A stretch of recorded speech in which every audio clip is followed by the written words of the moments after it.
अस्सलाम वालेकुम व्यूवर्स। आज मैं आप लोगों के लिए बहुत ही ज़्यादा मज़ेदार सी रेसिपी लेकर आई हूँ। तो आज हम बनाएंगे होममेड मैंगो जैम। बिल्कुल फ्रेश मैंगो से बहुत ही मज़ेदार सा और बहुत ही टेस्टी सा मैंगो जैम बनाएंगे। तो आपने रेसिपी को एंड तक देखना है और अगर आपने मेरे चैनल को अभी तक सब्सक्राइब नहीं किया तो अभी सब्सक्राइब कर लें, साथ में जो बेल आइकन को प्रेस कर लें। तो चलें अपनी रेसिपी स्टार्ट करते हैं। तो बिस्मिल्लाहिर्रहमानिर्रहीम। तो एक ग्राइंडर जग लेंगे और इसमें बिल्कुल फ्रेश मैंगो लेंगे 2 अदद। इनका मैंने पल्प लिया है और इसे हमने अच्छे से ग्राइंड कर लेना है। ये देखें, इस तरीके से बिल्कुल फ्रेश आपने मैंगो लेना है, तभी आपका जैम बिल्कुल फ्रेश बनेगा। इसे आपने बिल्कुल अच्छे से ग्राइंड कर लेना है ताकि इसमें बिल्कुल भी साबुत मैंगो ना बचे। चलिए अब चाशनी तैयार कर लेते हैं। ये अच्छे से ग्राइंड हो चुका है। तो यहाँ पर एक कढ़ाई लेंगे, इसमें हमने डालनी है चीनी मैंने ली है 1 कप और इसमें चौथाई कप पानी शामिल करेंगे और इसे मैंने चूल्हे पर चढ़ा दिया है। और अब इसे हमने तब तक पकाना है जब तक कि चीनी अच्छे से मेल्ट नहीं हो जाती। हाई फ्लेम पर 2 से 3 मिनट इसे पकाएंगे मुसलसल चम्मच चलाते हुए। तो अब तकरीबन 2 से 3 मिनट हो चुके हैं इसे पकते हुए और चीनी आप देख सकते हैं कि अच्छे से मेल्ट हो चुकी है।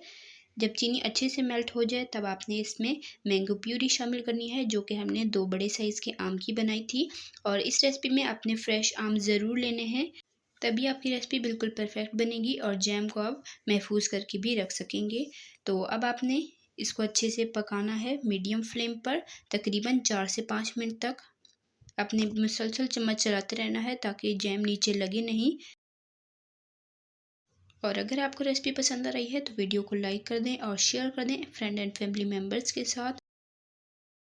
तो अब चाशनी को पकते हुए तकरीबन 3 से 4 मिनट हो चुके हैं। अब इसमें हमने लेमन का छिलका उसे कद्दूकश कर लिया है और ये तकरीबन 2 चुटकियों के जितना है, ये आप इसमें शामिल कर दें और साथ ही आधे लीमू का रस शामिल कर दें। इससे फ्लेवर इन्हेंस होगा और इसकी शेल्फ लाइफ बढ़ जाएगी, जिसकी वजह से आप इसे सेव करके भी रख सकते हैं।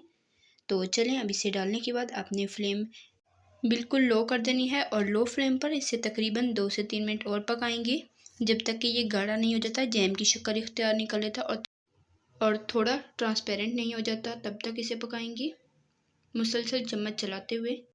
अभी इसमें थोड़ी थोड़ी थिकनेस आना शुरू हो गई है और इसे आपने 2 मिनट और पकाना है। उसके बाद मैं आपको बताऊंगी कि आपने इसे कैसे टेस्ट करना है। तो अब 2 मिनट हो चुके हैं। अब इसे इस तरीके से एक प्लेट में थोड़ा सा डालेंगे और इसे 1 मिनट सिर्फ ठंडा होने देंगे। और 1 मिनट बाद आप चेक करें इस तरीके से प्लेट टेढ़ी करके, ये नीचे की तरफ नहीं बह रहा, वहीं जम चुका है, तो इसका मतलब है जैम तैयार है।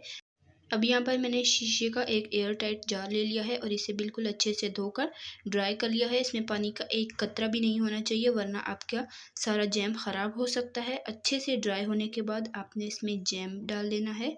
ये देखें आप कितना थिक है ये देखें इस तरीके का थिक होना चाहिए है।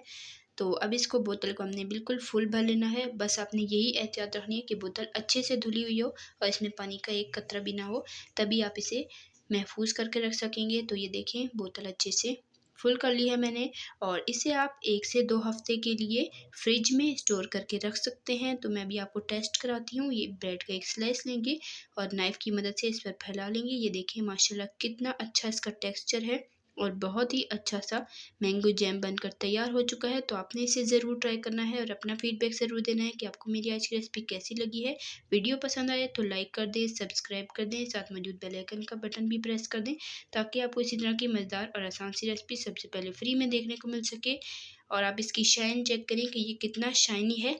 जितना ज़्यादा आप इसे अच्छे से पकाएंगे, कुक करेंगे, ये उतना ही अच्छा शाइनी हो जाएगा। तो इंशाल्लाह फिर मिलेंगे नेक्स्ट वीडियो में। तब तक के लिए अल्लाह हाफ़िज़। अपना रखिएगा बहुत सारा ख्याल, दुआ में याद रखिएगा। अल्लाह हाफ़िज़।